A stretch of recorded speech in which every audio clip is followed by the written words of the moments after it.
What if God? I don't. What if God was Meryl Streep? Da da da da. That's the opening.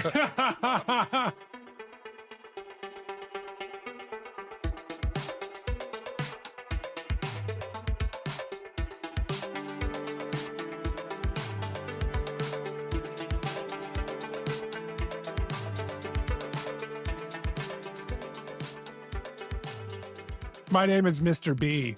Mine is not. My name is not Mr. B. Otherwise, I would be the queen of the fools of the Queen of the damned. Queendom. Oh, Lord Marcus. Is your name Pat Sajak? Because we're about to spin a wheel to see who's going to get the first pick in the 2026 Or is that Bob Barker? That's Bob Barker. Anticipation draft. Hey, did you know Aaron Paul was on Price is Right? Aaron Paul? That played Jesse Pinkman in Breaking Bad? Heck no. This is coming up on my reels now, obviously, because I'm a Breaking Bad. Are you pro Bob Barker? You know, ever since he knocked the shit out of Adam Sandler, goddamn right. Yeah, fair enough. Yes, I'm pro Bob Barker. Yeah, although he seems, in retrospect, maybe his behavior towards women that aren't of his generation was a tad inappropriate. Oh, dude, I love the skinny Mike though, and that suit. I love Price is Right. Where are you at on the Price is Right? I'm pro Price is Right. Price is Right. That was key childhood moments. Man, if you were at your grandparents' house or a random morning. That was Instagram before Instagram. Homesick day. This is how you spent your before time. lunch. A bit of Price is Right. Scrolling retail. While you eat Cinnamon Toast Crunch. Boom. We're here to draft movies. Oh my God, again? I know. It's become that time of year. And the most wonderful time of the year. most wonderful time of the year. Draft time. Where we get to draft movies that we think are going to fit who the film dogs are.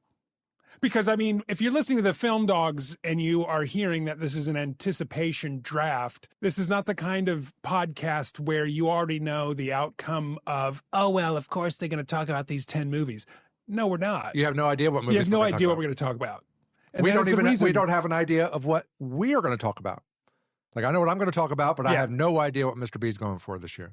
We're constantly changing and evolving as film dogs because, like we've always said from the beginning, life is too short for bad cinema. So we are here to try and upgrade our cinema experience so that you can as well. Because we don't want to talk about movies we hate. We want to talk about movies that are worth your time. And we also want to, we'll have a further talk about this down the road. Please tune in later for a later episode. But one of the things that we're also attempting to doing is showing you that we do know what's up, that our vibe is the vibe. Yeah. Our fingers are on the pulse of the cinematic universe. Holy shit. What we drafted last year, outside of international films. Yeah.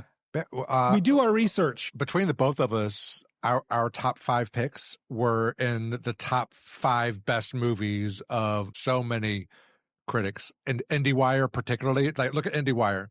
DM us. I'll prove it. I'll show you my draft board. I'll show you. Like, listen to the episode. You'll know what we've drafted. Yeah, well, I'll be making some content like reminders of the year that was gone, and with Academy Awards coming up. So these are movies to be excited about. So we're trying to make it fun for ourselves and hopefully fun for you, the listener, and make it competitive rather than just rattle off a list of here's the movies in 2026 that you should be most interested in. Let's do it, man. Let's get into this. Let's just do it. Are we going to do, what about like maybe 14? That's at least 2 weeks worth of films. 7's not really enough for us because there's so many films we want to see in 2026. And seven, that's like a week's worth of films. 14 is a kind of a happy medium. I can dig that. And mainly because I think it's gonna actually make it a tighter conversation because I think we're gonna maybe fight around more films. Okay. Keen. Let's do it. Let's draft some movies. We've got to determine who's going first. Wheel of Film Dog. Look at this. Da da da da da da da da da da da da da. Lord Marcus, welcome to the Wheel of Film Dog. Put your finger on my screen. and see who goes first. Oh, goodness. There we go. It was a manual spin. A manual spin. And Mr. B. Mother. Jesus. Gets the first film. I don't understand. Of the 2026 Film Dog Anticipation Draft. This is like, I'm cursed. I have gotten a first pick. I would like to thank I don't know when. My mom for always believing in me. My coach. You better. What about, I'd like to thank my Lord and Savior Jesus Christ as well. What about Seth Rogen? Matt Remnick.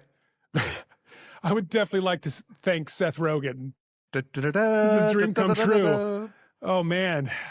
There's so much I could do with the first pick, Lord Marcus. I know, but I'm prepared. I'm prepared for it. There is so much. I'm always prepared for it.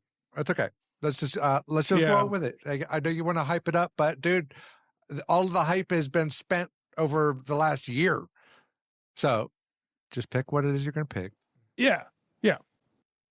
But I don't think you're going to inflict damage one way or the other. Yeah, and so are you. So I think you've already given the best advice in episodes past that I haven't listened to, where you just go, Mr. B, just vote your heart. If you're trying to inflict pain, you're just going to end up with the draft you ended up not liking because they were not in your vibe.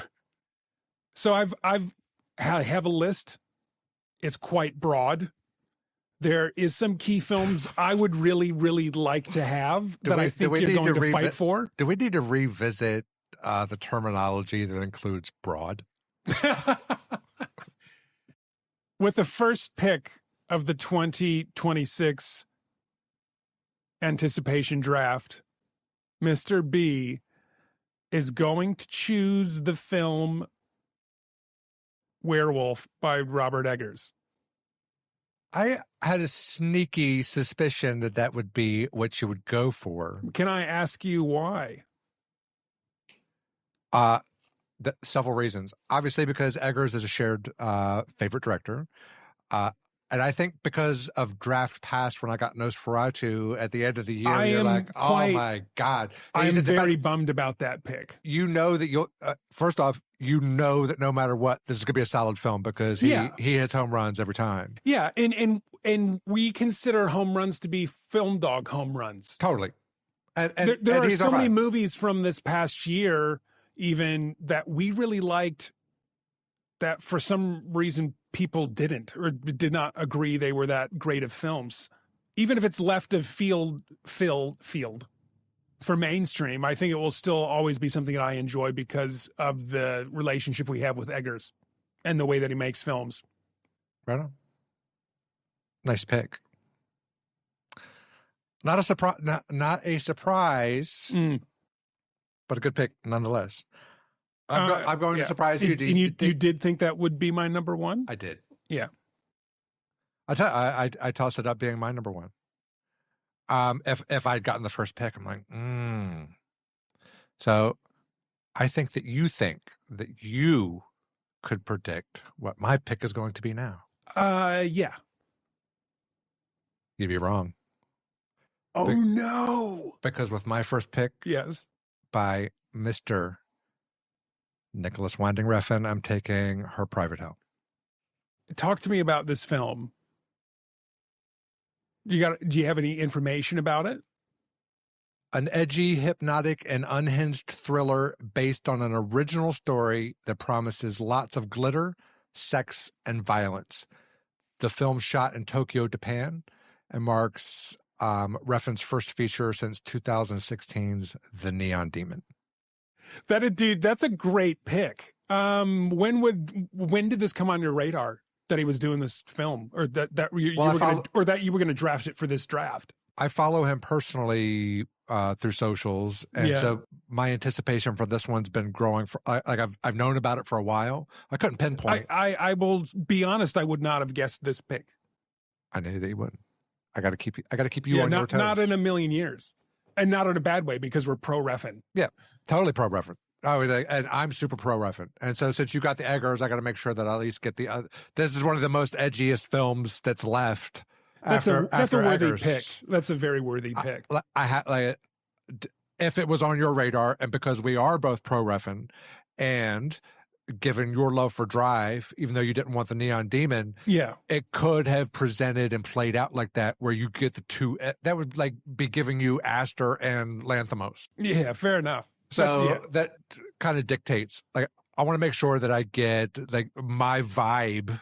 Since you just took my vibe, I needed to have that. So that sort of informed my maybe ignoring a couple of other potentials. Okay. Anyway, so that's Her Own Private Hell by Mr. Nicholas Winding Refn, NWR. NWR. I mean, I feel like I ask you every draft and almost after every pick.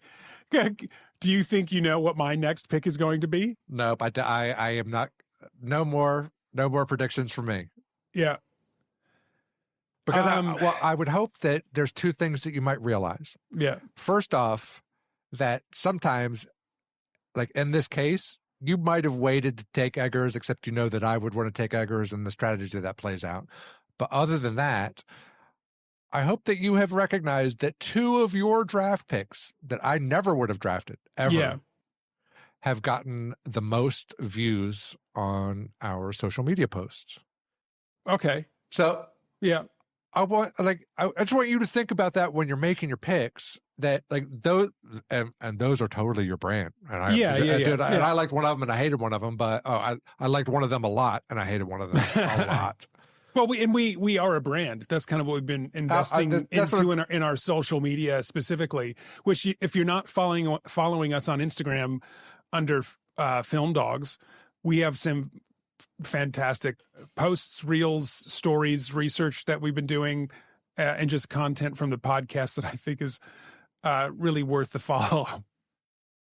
Man, you've thrown me for a loop. A good loop. That's also something about sticking to your draft board, but even though that might have opened up a nice little certified blockbuster, that might mean that you lose the next one.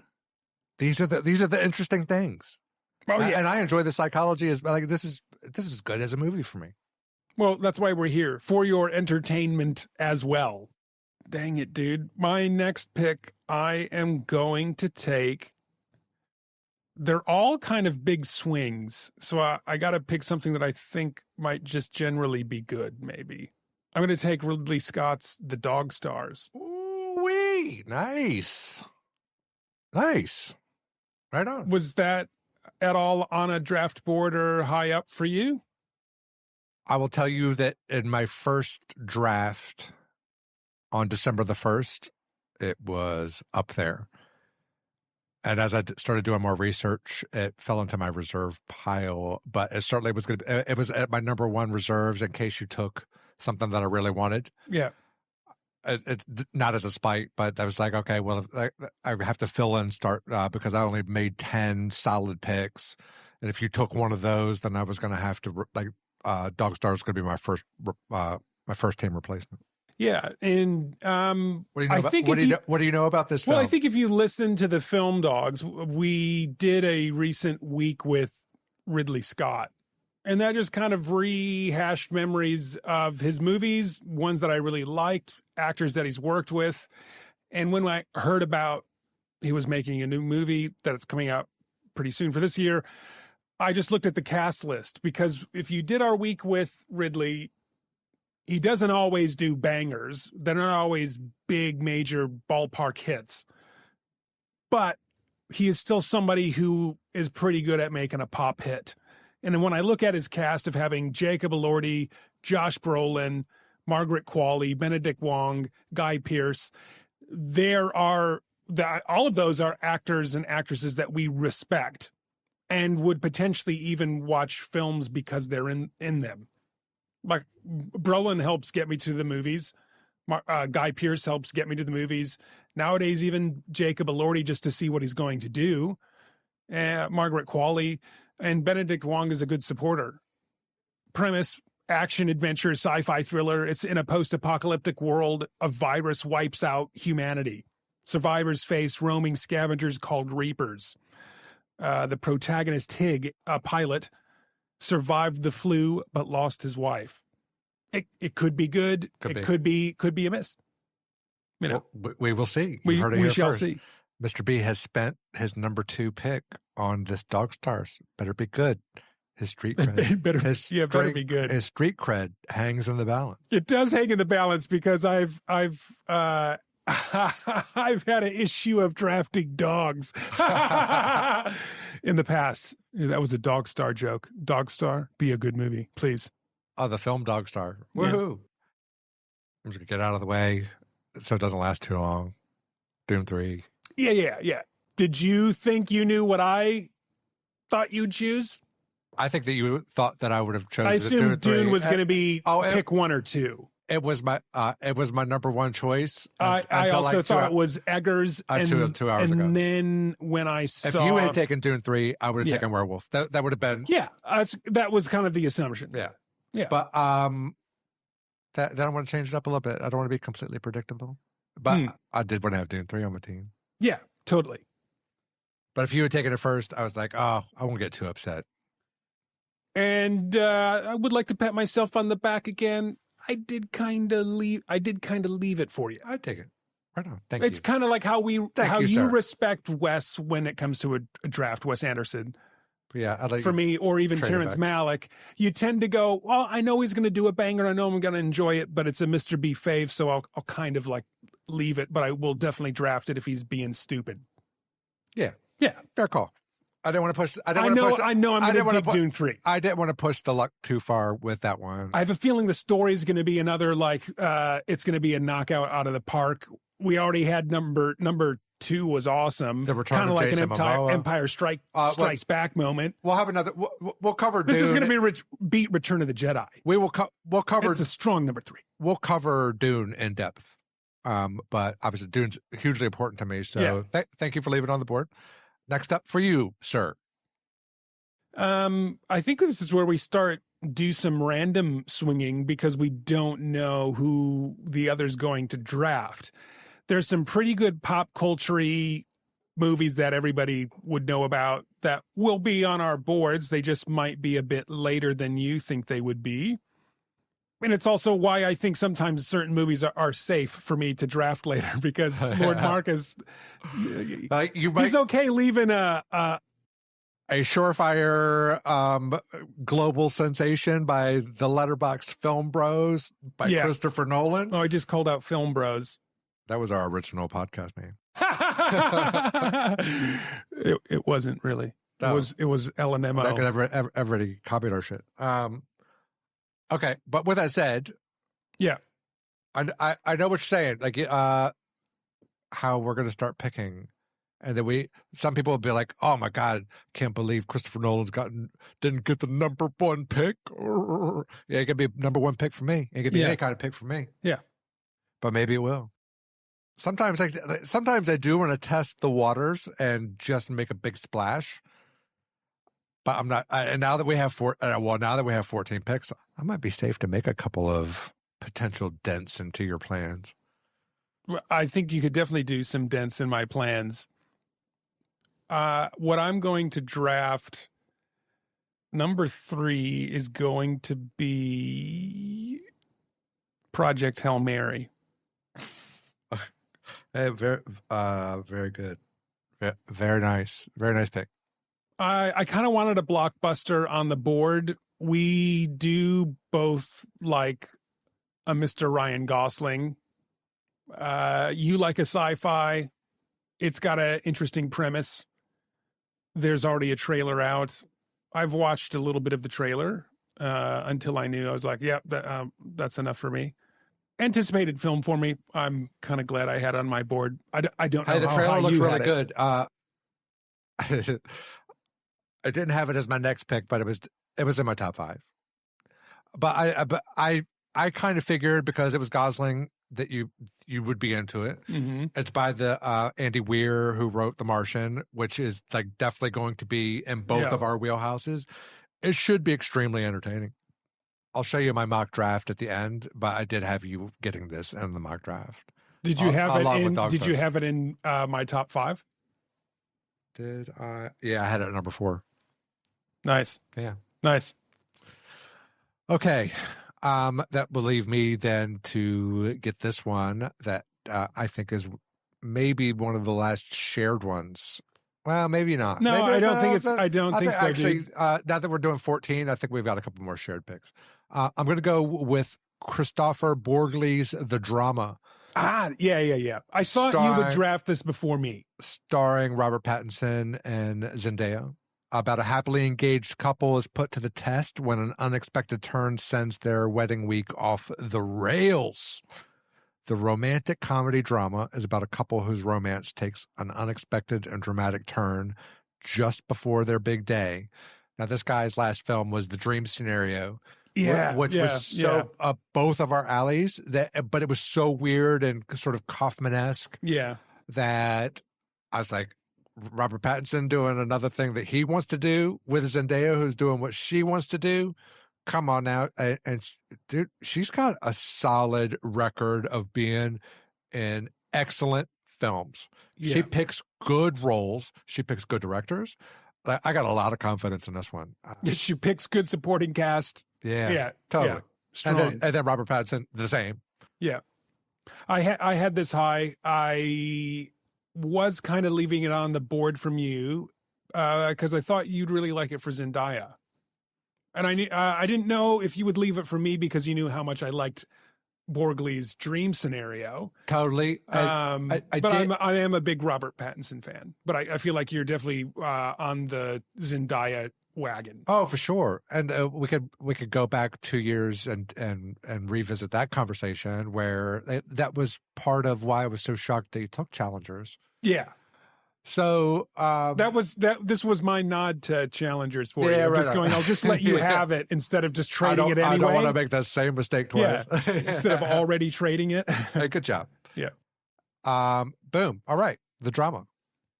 Excellent. I feel like that gives me a bit of relief, though. You know, sometimes when somebody chooses a movie that you knew either you or he would get, at least getting off the board lets you focus somewhere else.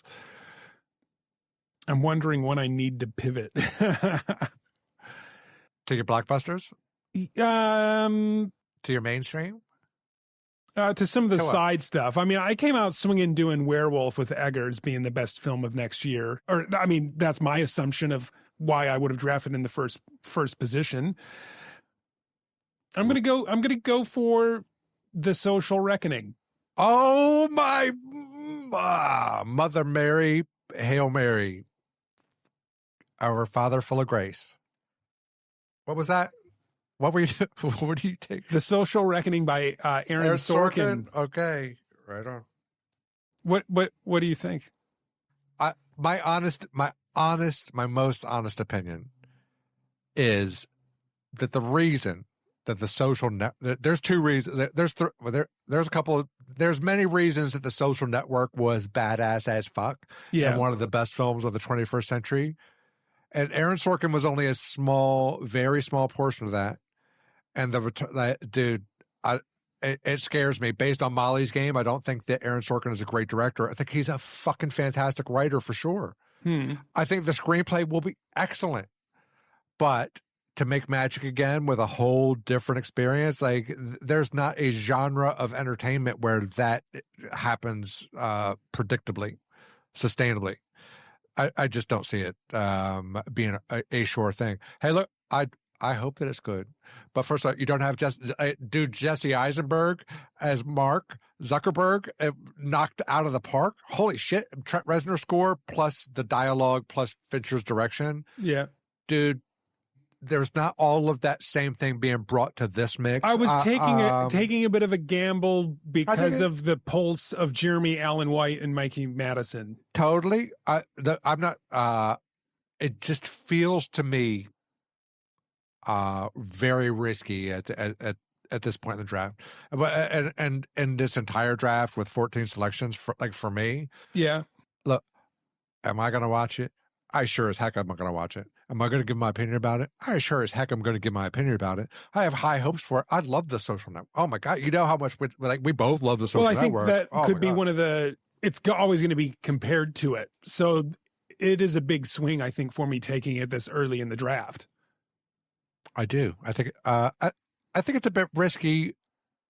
Did you think that I was going to draft this? Because I definitely would have, like, if I had been in your position, I guess you, yeah, even then I still would have. I feel like it's me chumming the water. Right on. Yeah. Cool. I don't know what else to say except for that. Congratulations. I hope that it's a great. I hope it's a great movie. You're like this year's Furiosa. This year's Joker 2. This sequel sucks. Nobody went and saw it. It's up for the Razzie Worst Picture of the Year. I thought it'd be a good Film Dogs movie. Oh, we'll definitely go see it. And, dude, and some movies are what we do it like the Film Dogs do. Like we're in 1971 Las Vegas. We want to understand films the way they were meant to be understood. If you know what I mean. Knowing where you're going, this gives me some broad opportunities. Yeah. Mother Love Bone. Okay. Dude, here's the thing. Yeah. I'll speak my thoughts out loud. Because we are recording a podcast. That is allowed. The Social Reckoning versus the Social Network's director doing a legacy sequel with Brad Pitt. It just seems like more of a swing up your alley, unless you think that I don't want it at all and it's going to be safe for you until the very end. Mm-hmm. And that's what I kind of think that you must be thinking. Otherwise, I think that you've already taken it. I think that you think I don't want David Fincher adapting. I think that you think that I think you think I hate Brad Pitt. No, I don't think that.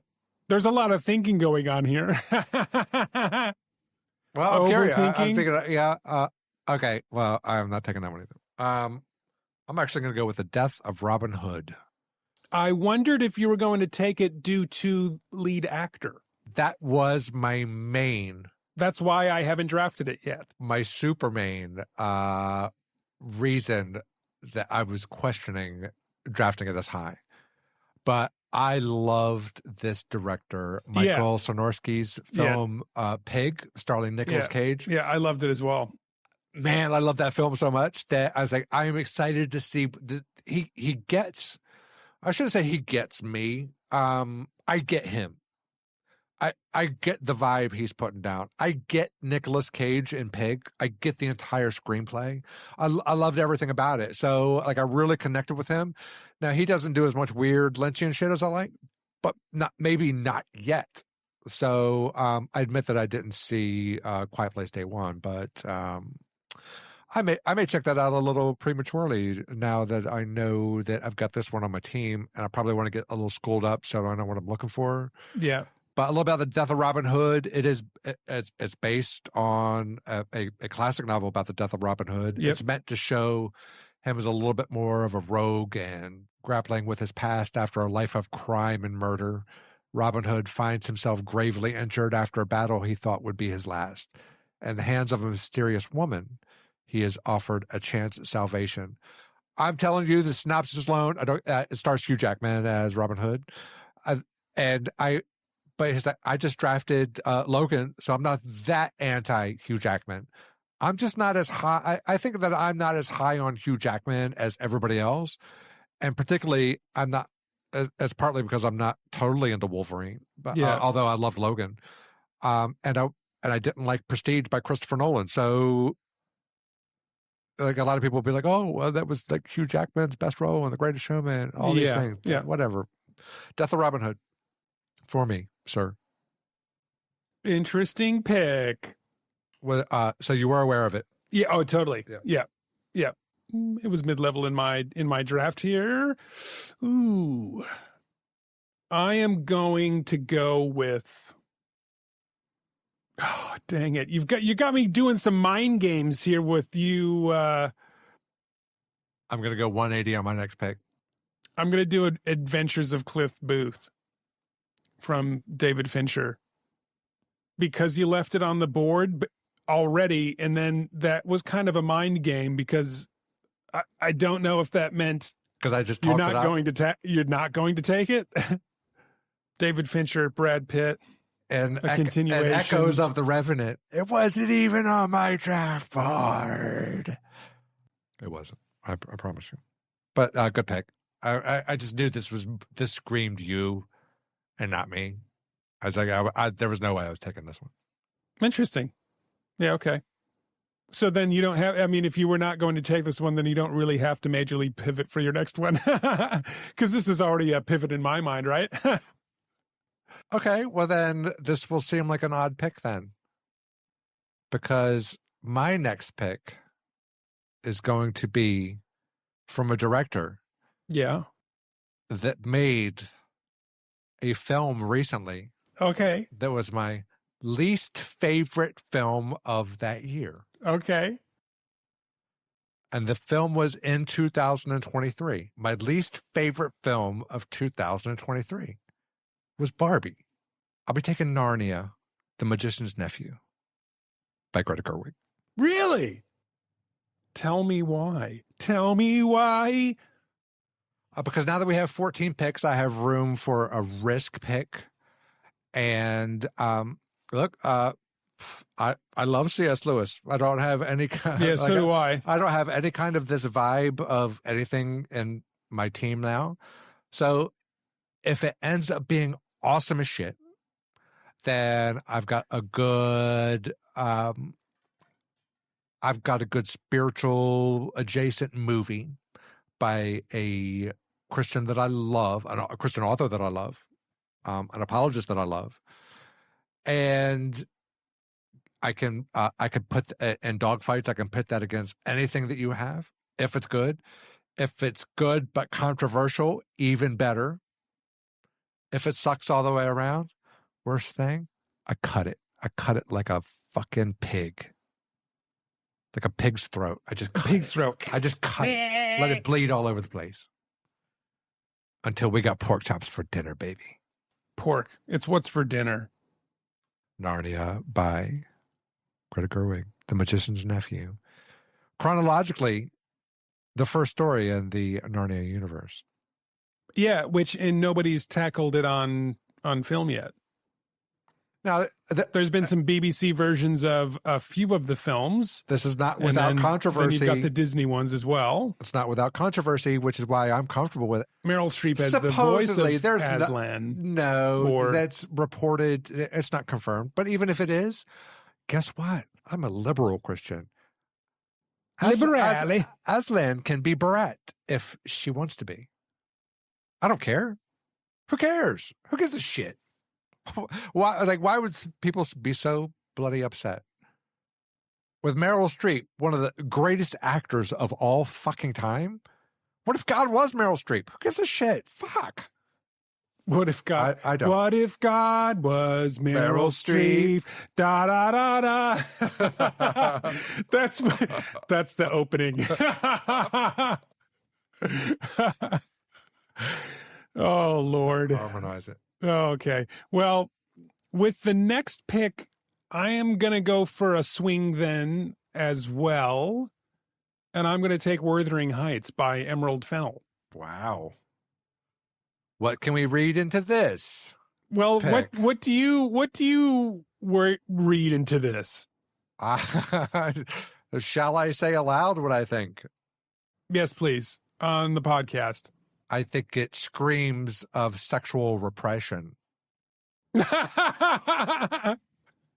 What? Yeah. So I will or won't like it? No, I think you'll be crying like a little bitch in the corner by the end of the movie, and say, "Play it again," is what I think. So great pick for you. Congratulations. Dude, the cast. I've been waiting for Margot Robbie to go back on screen and to do something crazy like Babylon. Get it on with some big fucking stud like Jacob Elordi. Oh Lordy, yeah, Emerald Fennell.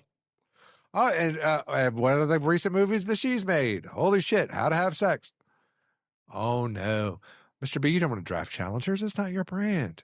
And then you've traded me Horizon for challengers. Are you aware that Mrs. B is super keen on this film because of the cast?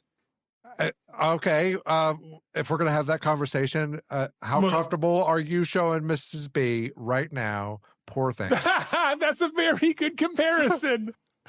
Well, I think, because she's interested, I'm probably going to take her to the movie and see what she thinks, because she wanted to go, right? So if she wanted to go, it's okay, right? Free our repression. Free our repression. Free our repression. Woo. Yeah. Right on. Was this going to be on your? Was this on your? Holy shit! No, this was not even. I am so surprised this even got drafted. What are we like? Goddamn big picture. Fuck. I sometimes am big picture, right? I guess. I'm a little bit country and I'm a little bit rock and roll. All right. I'm gonna go back to my original draft board without playing it too completely safe. I'm going to be taking by Mr. Paul Schrader, The Basics of Philosophy. Yeah, okay. Paul Schrader. Tell me about it. Paul Schrader, if you are not aware, man, this cat can write. He wrote Taxi Driver. Yeah, he is a good writer. He's also a very good director. So he directed like the supremely excellent First Reformed. Last night, I caught for the first time The Master Gardener. Kind of because I was interested in whether I should draft this movie or not. Mm-hmm. And it confirmed that I did. But I kind of watched also that. Yeah, I saw you had seen that. Oh my God. I did a little quick jab there because I really have it at 4.5. And I'm going to be like, oh my God, this movie was so great. It was really good. Oh my God, Master Gardener, check it out. But The Basics of Philosophy kind of follows, it's sort of his trilogy of Men Alone in a Room, which even could be not even a trilogy if you consider Travis Bickle being alone in his room saying, you talking to me? You must be talking to me. Mm. The synopsis of Basics of Philosophy: a repressed philosophy professor grapples with lingering guilt over a decision from his past when the victim suddenly returns to his life. The project continues Schrader's Man in a Room stories that began with his script for Martin Scorsese's Taxi Driver. Now, Mr. Paul Schrader received his first Academy Award nomination for screenplay for First Reformed. I can't believe he didn't get nominated for Taxi Driver. Anyway, but Basics of Philosophy for me. Next pick. I wonder if you're aware of this film. It could suck, or it could be awesome. And it might not arrive in 2026, but it looks like it's going to. It stars Michael Fassbender, and it's a foreign film. Are you aware of it? Yeah. Hope. You are fucking... By Na Hong Jin. Premise: a mysterious discovery is made on the outskirts of a remote harbor town. The residents find themselves in a desperate fight for survival against something they have never encountered before. South Korean director, screenwriter. Are you upset because you wanted this one? Do you know what happened to me? Do you want to know what happened to me? I would like to know. You would like to know what happened to me? No Other Choice is what happened to me. And then it reminded me of other films that I had that remind me of that, and me going, well, why would I not choose what I think could be a banger, even if it's a foreign film? I don't know. Good pick. Hope it sucks. Are you upset because I have it and you don't, or what's happening right now? I'm upset. Yeah, well, that is one reason I'm upset. Yeah, whatever. What? I don't appreciate how you justified why you picked it. What, do you think it's a spite pick? No, I don't think it's a spite pick at all. Okay. I think it's so much not a spite pick that it would be better if it was a spite pick, because then at least I would fucking understand it. What don't you understand about it? This is not your fucking genre, for one thing, and in two different ways. You're not into fucking foreign language movies, and you're not into fucking sci-fi. Why can't I change? Mickey 17. I should have drafted it. Because it's Bong Joon-ho? I failed to see. Okay, right on. Right on. Okay, good. Dude, good pick. Hope is a good fucking pick. What do you think? Do you think this is the 2026 spite draft, or? No, haven't I changed through the years, especially if we're doing a recap in a soon-to-be-released episode of recapping 2024? I picked some dog shit. I accept that invitation to shit talk you till you think that you're in fucking hell. I accept your invitation. Okay. Good pick. Love it. Are we going to watch it together? and also, the thing about it is that I'm also a little upset that you'll understand because of my reserved 5-minute monologue was going to include the movie Hope. And you have just kind of destroyed. Shouldn't you be happy that I can destroy shit without even knowing it? Why would I be? I got a dog that does that shit. Well, we are the film dogs. I am Mr. B. Well, let's stay on pace. Very good pick with Hope. Do you want to trade me for it? What's going on? Let me have my movie, man. All right. My next one is going to be by the director, Tony Gilroy. Nice. Kind of semi-notorious for Rogue One. He took over a troubled production. He did some assistant writing, and he finished the product that had been started by Gareth Evans. This I couldn't get confirmed anything about year, which is why I kind of left it. But I've got three sources. I've got 3 sources that list it as 3 professional sources that list it as a 26 release. Which ones? Variety. Yeah. Okay. IndieWire. Wow. And World of Real. Yeah. Okay. This was a test, so this is not me having an upset pick, or not agreeing.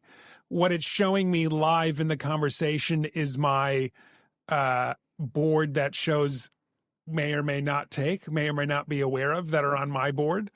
And these are ones that now that you've just picked one from it, I go, oh, so he does know some of these films that maybe don't have other hype or aren't showing up in a lot of mainstream stuff or with dates.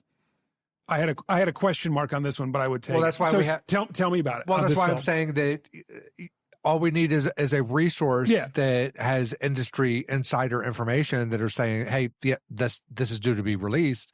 And then you can go and confirm with, because Wikipedia has a list of all of the films that are scheduled to be released. There's a bunch of sites that aren't nice to look at. Like they're just titles. Yeah. And they don't have directors at all. Like, it's like this comes out on January 19th, and it's just the titles. There's no directors. There's none of this stuff. So you've got to do some deep research sometimes. But anyway, Behemoth. This film revolves around a cellist played by Pedro Pascal, who moves back to Los Angeles and decides to make music for movies. The film explores why he came back and why he went away, delivered in a nonlinear, music-driven structure. The whole movie is told through music cues, which triggers flashbacks spanning the last 20 years. The Cellist is what got me because just like it, I'm still vibrating from the resonance of No Other Choice, and particularly how it ended. But it just even starting out with that Mozart concerto, but at the end, the kid playing the cello, so like, oh my God, there's something about the cello that really just rocks my world so hard. I love it. And I loved Rogue One, and I love Pedro Pascal. So a bunch of ingredients that kind of make this almost a sure thing as long as everybody does their job. Yeah. Agreed. All right. Next up for you, Mr. B. Mr. B. Mr. B. I just might go for another swing and go for Disclosure Day. Wow. Right on. Yeah. This is Steven Spielberg's anticipated release. It's been a few years since he's put out a movie. Sci-fi roots. It's got JOC. Yeah. It's got the trailer has recently come out. There seems to be a bit of buzz behind it. You want to talk about brand nailing? This is brand nailing, folks. That's kind of why I picked it. Is it feels like because he knows his zone, I think he's directing something that will hit well. I think it's a safe swing, is I guess what I'm saying. It will be what it will be. Was this on your board? It was a reserve. Yeah. This will be interesting when you do your monologue after this, if this was in your mock draft as well for me. Yeah, it will be. What will be, will be. I went ahead and interrupted your mock draft for myself by taking Narnia. Anyway. Yeah, fair enough. My next film goes by the title of Fulfill. Fullphil. Fulfill by Quentin Dupieux. The synopsis is Philip Doom, a wealthy American industrialist, attempts to reconnect with his daughter Madeline during a luxurious trip to Paris. Unfortunately, French cuisine, a 1950s horror film, and an intrusive hotel employee disrupt the smooth running of their stay. The film stars Woody Harrelson and Kristen Stewart. Now, I mostly drafted this for the director, though, even though I love Woody Harrelson and Kristen Stewart, and they both pick really great films, particularly by a foreign director, a French director. But this guy made a great short film called Yannick that I've watched this last year that is just fantastic. I just love his sense of humor and his sort of elevated highbrow style of humor. Digging it. Digging it. Quentin, do it. Fulfill. This was not on my list. Man, do I go with another? Oh, Lord Marcus. I'm going to do it. I'm going to take the Odyssey. I was just about to start shit talking you about taking the Odyssey. I know. I mean, you kind of knew I would do it, right? I did. I'm still happy with Oppenheimer. I know. I'm still happy with it. I know. Like, you know, I can't. Why fight myself? I'm not going to fight myself. I was going to take it. I'll just take it. Like you said, I'm a little bit big pick sometimes. It'll be, dude, all you got to do is hashtag this fucking movie into the post of our draft, and it's going to get 20,000 trillion fucking gazillion views. And Disclosure Day. Yeah, it won't get quite that many, but it'll get some. Well, when it's on streaming for free, and we do a streaming free review. Congratulations, Mr. B. You've drafted the most profitable movies of 2026. Yeah, that is an award I'm going to take. In 2016, Nocturnal Animals came out by Tom Ford. It was a bit divisive. Nice. He's doing an adaptation of an Anne Rice novel called Cry to Heaven. And that's going to be my next pick, Cry to Heaven by Tom Ford. I love, as a director, I fucking love this guy. I read this story when I was really into the Anne Rice vampire novels about the Vampire Lestat, Interview with the Vampire. Timeline. Yeah. I was really into her writing. Like she's such a great writer. This was not this was nothing supernatural about it. It was just about two opera singers in the 17th century competing against each other. And but Tom, which is kind of, I think I could love it. I could love the premise. I don't love opera, but I love opera and Amadeus. So Tom Ford has this opportunity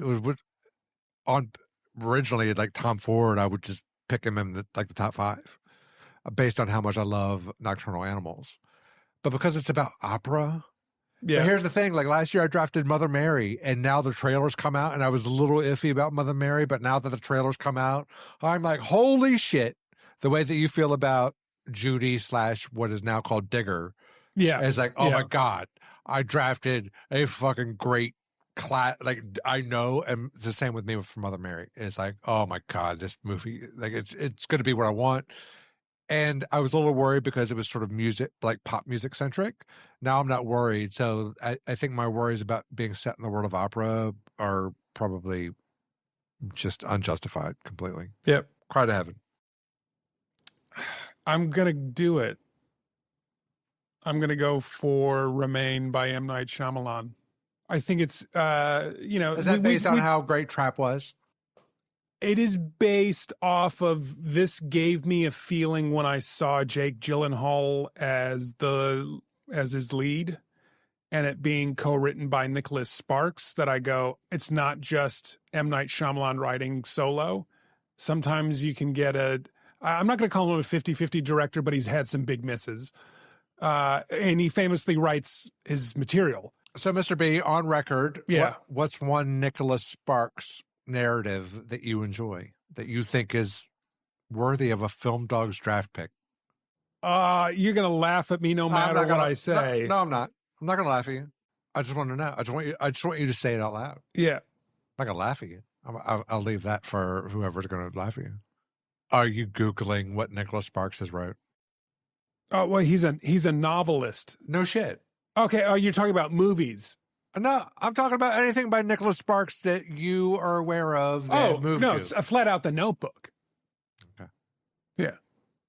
I mean, he didn't direct it or like that sort of thing, but he's getting full credit as writing this with M. Night Shyamalan is what I mean, as opposed to it being an adaptation.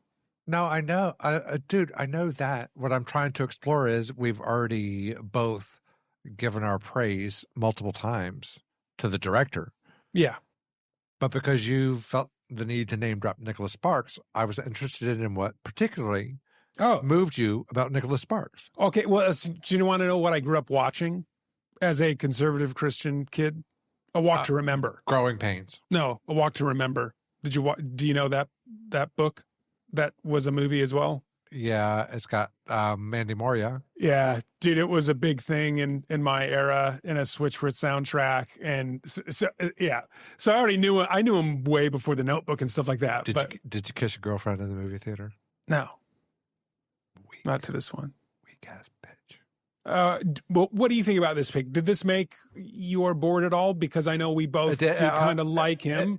It made an original draft. It made my first draft. Okay.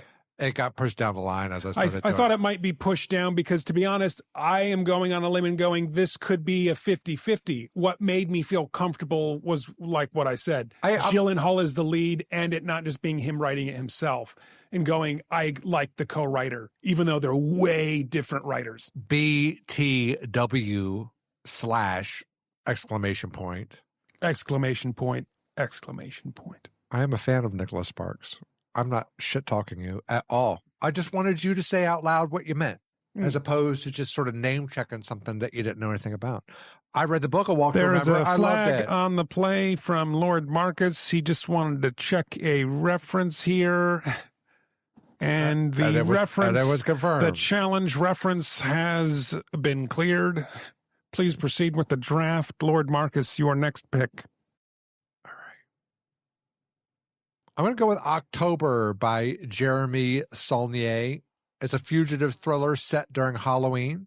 Plot details are being kept under wraps, but Saulnier described it as being more in the Green Room. He was the director of The Green Room, one of the early A24 releases. Yeah, okay. And says it has to do with music and Halloween and fun shit. One of the main reasons that I drafted this was because of the cast, and particularly because of Corey Michael Smith, who we saw together playing Chevy Chase and Saturday Night. I think that, and very recently in Mountainhead, and there's a lot of online divisiveness about his performance and how, I tell you what, him as Chevy Chase, there is nobody else that could have played Chevy Chase except for Corey Michael Smith. And I appreciate the shit out of that. I think I'm willing to take a really big gamble that this is going to be awesome. It's a fugitive thriller set during Halloween. So I'm always down for a good attempt at thriller. Released by A24, so I'm also willing to gamble on A24. So we got an actor that I'm gambling on, a studio that I'm gambling on, and a genre that I'm gambling on. I kind of want this movie. I can't really confirm if it's coming out this year or not. So I guess I'll just have to say it on air and see what you say, right? Amen. And you might hate me for it. Maybe. Ink by Danny Boyle. That's fine. Yeah, that's totally. Why would I hate you for that? Do you have any good sources that it's officially coming out 2026? I do. Yes, I do. It's on two. I've two like, independent sources. In some basic looking, it does, and it shows up on research and stuff like that. But yeah, Guy Pearce. Yeah. Yeah. So we've got a. I was interested in it.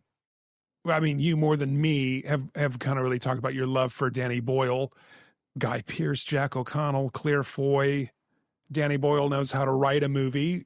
I thought it'd be a safe kind of like Film Dogs bet. It might not be a hit. It is an interesting, I guess, storyline. What do you know about this film? The very minimal. Obviously, like with Danny Boyle, I am a huge Danny Boyle fan. Huge. And even so more, like, if we were to compare him to Ridley Scott, like Ridley Scott, for me, he's made absolutely one of the best films of all time. He has a lot of misses. And what I like about Danny Boyle is that he doesn't really have the misses. He has some things that don't fire quite as high, but his bottom is 3.5. His bottom is 3.5, and his top is 5. Yeah. And Ridley, unfortunately, like his bottom is 0.5. Look at Exodus, Gods and Kings as an example. So, like he's known to dip. Now, Danny Boyle hasn't made one of my favorite films of all time the way that Ridley Scott has, but fair enough. No, I think that here's the thing. Because you drafted Steve Jobs, I imagine this is going to be a very similar, even if it's not structurally exactly similar. It's a biopic about somebody that's hugely influential in a certain type of environment. I can be a sucker for these kinds of movies. Yeah, anyways. and I'm sure that I will enjoy it. But I don't identify with it. It doesn't resonate deep down in my bones. Like now that you've drafted it, I know that we will go see it together. Yeah. But with that said, I'm definitely more your brand than me. It's like a Steven Soderbergh kind of. Yeah, and is it just because of? Is it because of the story at all, or did more turn you off from that to not draft it before me? No, because I will go with my next pick, but it would just be sort of adjacent. Mm-hmm. The Danny Boyle that I like, mm-hmm. Slumdog Millionaire, 28 Days Later, 28 years later. Yeah. Yeah, fair enough. Those aren't the only... I do enjoy all of his films, but those are the ones that I really love. But my pick's going to be 28 Years Later, The Bone Temple, for my next pick. But no, I'm not surprised. This is a Lord Marcus banger. Yeah. I knew that you would never take it. I saw the trailer and I'm going, oh, this could be sick. And I think it's because I'm on a Ray Fiennes bend at the moment. And totally. I think that's kind of what sold me on it. And that's the thing. That I think would be. Here is where this is the genius twist. This one's not directed by Danny Boyle, correct? But it's still written by Alex Garland. It's still got the same actors. It's still and Nia DaCosta. She's made a really good. I considered it drafting it due to Ray and due to writing. Totally. And even without being into that universe. Yeah. It's like I always just lean that you're not going to take horror. Yeah. I've made mistakes. I've leaned that you won't take international films. I've made mistakes. That's okay. It's part of the growing process. There is already buzz around the movie, and the buzz is good for people that like this. It's written by movie. The screenplay is still by Alex Garland. So you have to be a horrible director to like not deliver something. To fuck it up good. That bad. Yeah. So now I knew that you would never take it, and it'd probably be available for free agency eventually. But I want to give a little bit of shout out to it, and I'm trying to live adjust my monologue since you've taken, which should indicate that the monologue has something to do with international non-English language films. Well, you've already given it away, so I could continue to pivot the podcast. You could. And my draft right now so that your monologue has to be thrown in the bin. Except that it won't be. It'll just be more Lord Marcus positive than neutral. Anyway, Bone Temple for me. And I love the whatever kind of insinuations can be made about the Bone Temple. The Tone Bentel. I'm doing something crazy, Lord Marcus. Holy I think it might be crazy. It's probably not. Does this one show up for you? Nope. Bucking Faster? Yeah, Bucking Faster by Werner Herzog. Yeah. Yep. Rooney Mara, Domhnall Gleeson, and Kate her sister. Mara. Yeah. Orlando Bloom. Interesting to have Bloom in the mix here. Jean and Joan Holbrook are two sisters who are so close they speak in unison, love the same man, and have the same dreams. In search of an imaginary land where true love is possible, they start digging through an entire mountain range. I think it will be very interesting. I kind of did it as it's a Film Dogs pick. Like it's a Film Dogs pick. Like I feel like it could be a kind of movie like The Lighthouse, where it could be an interesting experience for us. Outside of Andor, have you ever seen anything by Werner Herzog? No. He's somebody who is high up on my watch list that I still haven't tackled. He has also done a remake of Nosferatu before Robert Eggers. Got to tell you. Yeah, and I wasn't impressed. Yeah. Well, I feel like he's quite a polarizing director. I think he's polarizing only because of his generation and at the time he came out. I think he speaks very well to us because in this modern world of ours, we're used to things maybe not following the most sensible way. And I think he chooses things that are confronting and that's a good word, confronting. I think he's a very wonderful director. And he's done some things that I don't enjoy, and he's done some things that I immensely enjoy. Great pick. I don't think I had that on the mock draft for you, but I think that I did think that you would like it better than I would. Yeah, this is one that I didn't find too much information on it being released this year either, but enough for me to take a swing and be like, well, yeah. Were you going to draft this one? Is it in your 14? It was in my reserve tank. Interesting. Did you think we would be away from our top picks already?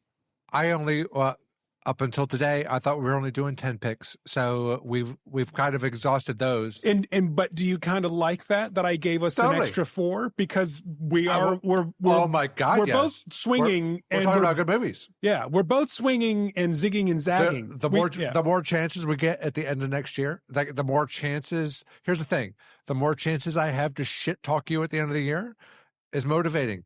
The more chances that you have to validate and redeem yourself from drafts past is better for you. It's a win, it's a win-win to add more selections. Well, with that being said, do you think this year I'm already maybe redeeming myself? I think that as a conversation, better say. Well, first off, it would be completely subjective, which would be completely unfair. Yeah, I would say up until you took Social Reckoning. But here's the thing. No matter what, in every single draft that we have, whether it's anticipation or year draft or whatever, the first 2 picks are always good. The first 2 picks are always good. They are. You make good first 2 picks. Sometimes by the 3rd pick, you start wavering. Sometimes it takes a little while longer. This Social Reckoning pick for me is just a little disturbing.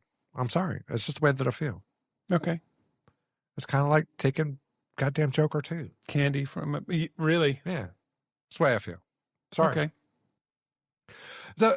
Only in the sense of where you took it, if you took Joker 2 as your last pick of the anticipation draft, then, dude, because with 14 picks, with 14 picks, is it going to be okay? What could you...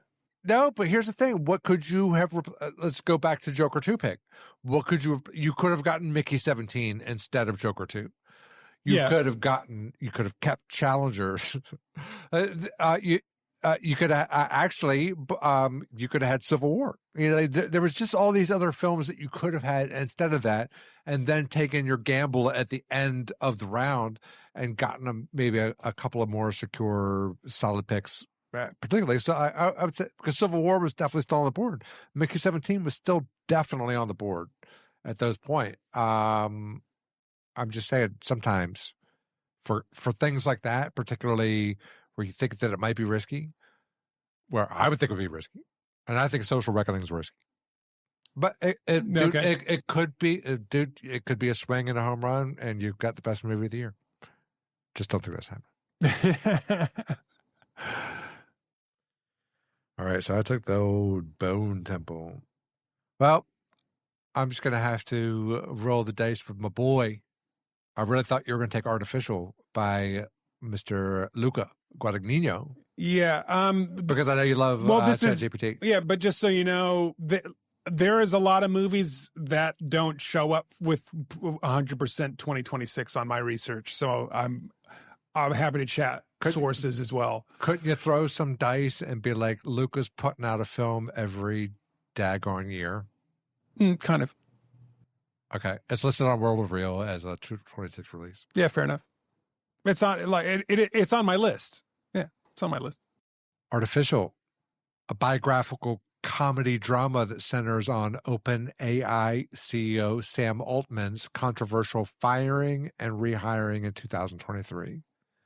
The film explores the behind-the-scenes drama at the artificial intelligence company during the tumultuous period. Mr. Luca Guadagnino's. Yep. And cast. We've talked quite a bit about Luca. And he said, dude, you just need to understand and recognize that no matter what, dude, even if I hadn't drafted After the Hunt, I'm willing now to make a trade that's in my favor to get After the Hunt. Okay. Because Luca is my brand. He's not your brand. You should never even consider drafting him. Why? Why? Well, tell me why. You tell me why I would say that. He's good at what he does. So why could somebody not respect a director who's good at what he does? Do you think that you liked After the Hunt more than I do, or do you think I liked it more than you? Okay. That's example number one. Example number two. Do you think you loved Bones and All more than I did, or do I? Who between us? You definitely, you liked Bones and All way more. What about Suspiria? I really enjoyed Suspiria. Do you think you liked it more than me? Where's it fall in your? I'm not going to list of his. It's high. Yeah. Okay. I'm saying, what is your vibe? So you honestly think that this horror movie by Luca Guadagnino, you think that you potentially might like it more than me? Dude. It's a good draft piece. Okay. That's a good draft piece. I'm happy for you. Now, what about Call Me By Your Name? Do you think you love Call Me By Your Name more than I love Call Me By Your Name? No. Dude, because Luca Guadagnino is my brand. It is not your left him for brand. You're welcome. Well, thank you. But you've already said that the reason that you didn't pick it was because I'm explaining to you why you shouldn't have picked it. Yeah. You got challengers out of me. But it's never something you should have even thought about anyway. For Horizon. Well, thank you. But here's the thing. We would never have had to made that stupid trade if you would have just stayed on your own goddamn brand. Mm-hmm. Which Luca is not. He's just not your brand, dude. Yeah. All right. But that's what I'm taking, Artificial. With Andrew Garfield starring as Sam Altman. Yeah. Essentially the godfather of ChatGPT. So he could be. It's a incredible, interesting story. If you're into that kind of thing, and I am, and you are, and we is. I'm gonna take Jack of Spades by Joel Cohen. All right, awesome. Are you aware of it? Fuck yeah. So you're taking the follow-up to Drive Away Dolls. It's got Josh O'Connor. Drive Away Dolls had Margaret Qualley. Do you think Josh O'Connor can carry a movie more than Margaret Qualley can? I think that I think yes that he can, but the problem is that why should that even need to be in question? How bad was Drive Away Dolls? It was not good. That's one way of putting it. What you have just framed in a very good way. I mean, yeah. Should the Coens be making movies when they're not together? That's your question. Just say it. That's not my question. I'm just saying that one of them is a better director than the other, but they are nowhere near as good alone as they are together. I am saying that, and I'm telling, dude. Okay, right on. Congratulations on your old Jack of Spades. I've got Joel Coen doing Macbeth as well. Directed by Joel. Yeah. And Joel is doing this one. So Ethan did Drive Away Dolls. Oh, then why are you getting upset? Because Joel does the movies that I like. Oh, because it sounded like Drive Away Dolls scenario. I make mistakes. I'm like Claude. I make mistakes. You're not Claude. You're more like Chat. Claude's way better. But by the way, while we're discussing this, I hated the tragedy of Macbeth almost. I know you didn't like it. Almost as much as that Shepard Drive Away Dolls. Anyway, I enjoyed it. What was the last thing you've drafted before Jack of Spades? That's the movie, Bucking Faster. Michael Fassbender is what you said. From Hope. Michael Fassbender? All right, well, I'm going to go with Wild Horse 9 by Martin McDonough. Nice! Same sources? I couldn't get IMDb. Doesn't say it's coming out in 2026 on mine. Or on... Claude says, the IMDb says that it Wait, sorry. Did you not research your research? I did research my research, and I used an outside source to research my research for me to confirm. If you Google IMDb, it does not say. I don't know if your Claude's correct. I don't know if your IMDb is correct. Wild Horse 9, set in Santiago, Chile in 1973, much like The Mastermind, which I will go out on a limb and say Mr. B has shit-talked online. Also set in 1973, The Texas Chainsaw Massacre. Set in Santiago, Chile in 1973, the film follows CA operatives Chris and Lee, whose trust in one another is tested to its limit on a trip to Easter Island. Interesting cast. How interesting is it? Sam Rockwell, nice. John Malkovich, nice. Steve Buscemi, huh? Speaking of Tom Waits, all of these guys can do some serious great monologues. Yeah, this was on my list. That's a very strong pick. Very strong pick. One more peck apiece. Is this number 13? It's number 14. Oh, I mean, as in was I already picked 13. Yep. I was trying to write them down here. Interesting. This is me putting all my eggies in one last basket. You've got me frozen in indecision. I should probably just go with the heart, which might be, be a swing. But if you go with your heart, you can't go wrong, right? Newsflash. Mr. B is checking his Scientology app, which is saying he is due for an audit. Mr. B is currently auditing through his Scientology app. He loves Scientology. It's a swing. It's a swing, dude. You might hate me for it. Why? Are you going to hate me for it? Why would I hate you for anything? You hate me for movies. I'm being honest. You hate me. You're you give Mr. B hate on my picks. Only when they fuck with my vibe. Can I do Ghost Rider, JJ Abrams? Why would I hate you for Jesus Christ? I wouldn't hate you for that. I would disrespect you more. I would hate you for fucking drafting Ghost Rider by JJ Abrams. Emmy Mackey, Glenn Powell, Jenna Ortega, Samuel L. Jackson. A young newlywed couple struggles to survive against a supernatural entity. I implore you to take fucking Ghost Rider by JJ Abrams. I'm taking After it. all, this is his follow-up to one of the worst films of all fucking time. That was the sequel, essentially the sequel to the absolute worst movie of all time, Not the worst, but close. That's fine. Yeah, dude. Load yourself up with some JJ.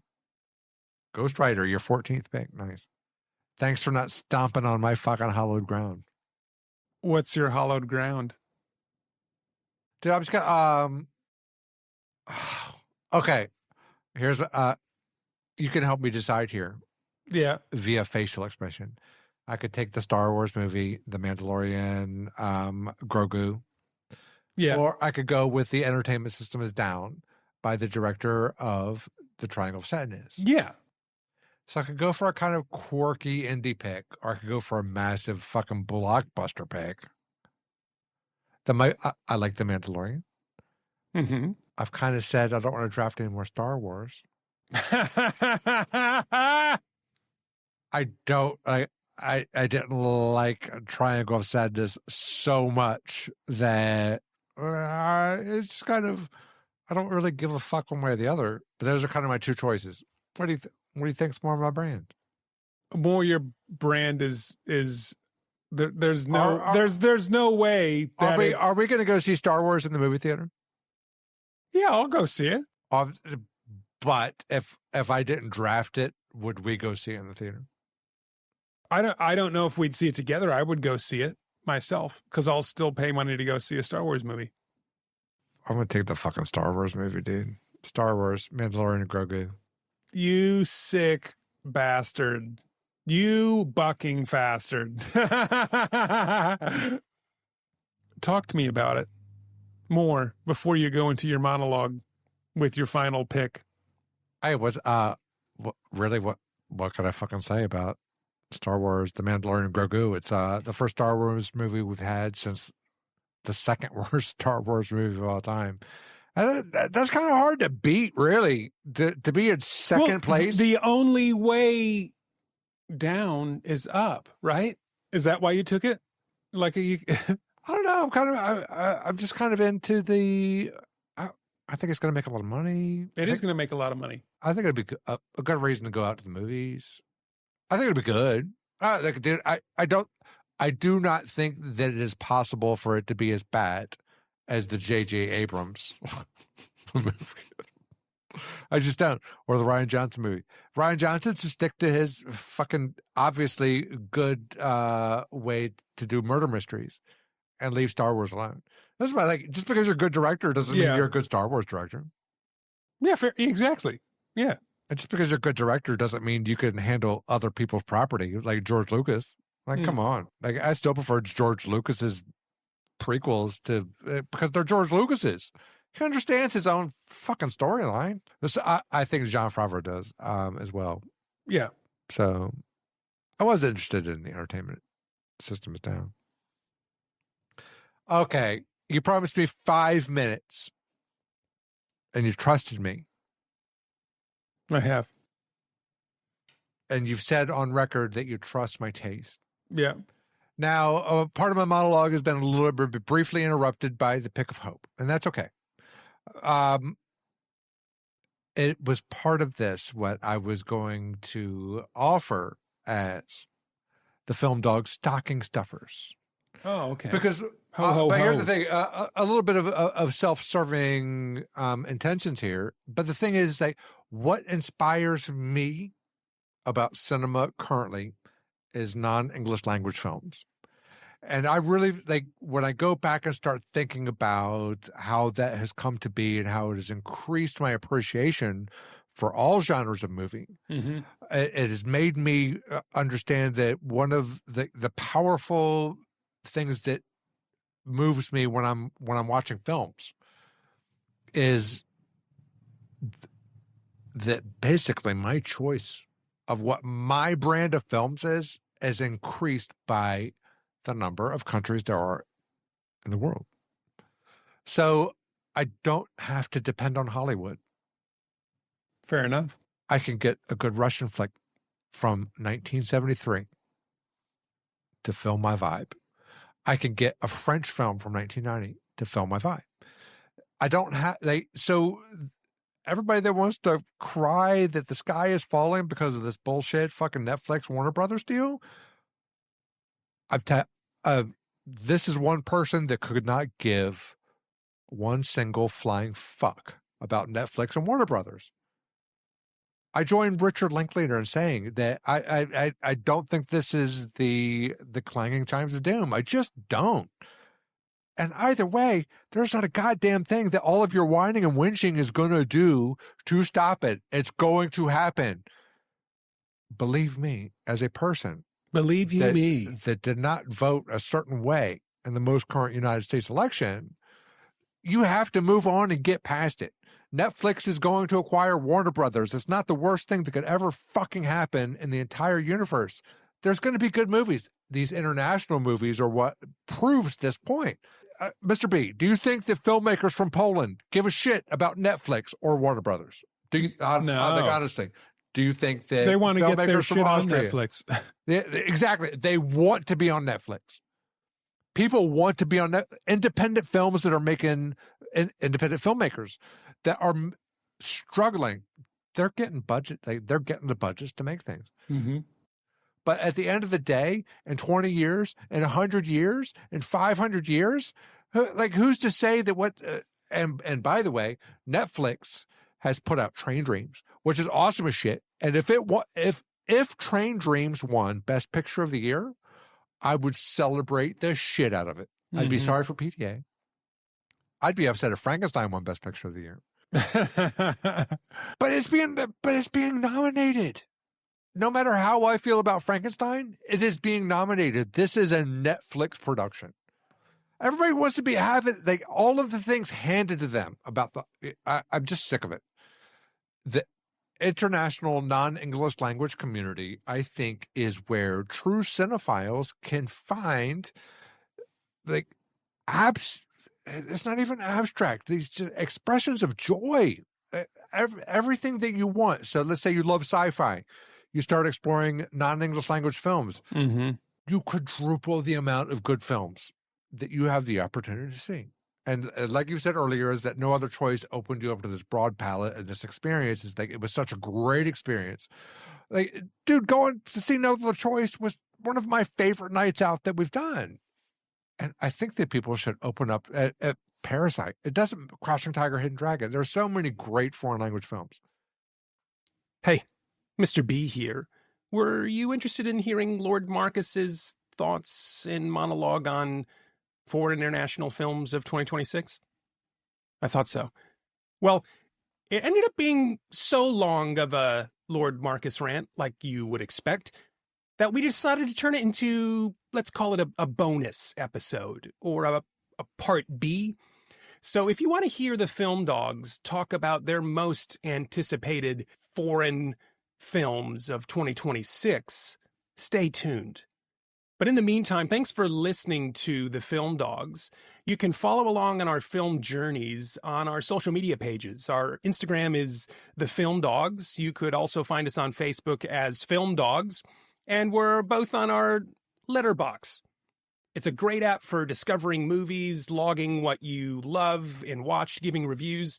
But you can find us as ourselves, Mr. B and Lord Marcus. But we'd love to hear, what are your most anticipated films of 2026? So leave a comment and let us know what you think. In the meantime, remember, life is too short for bad cinema.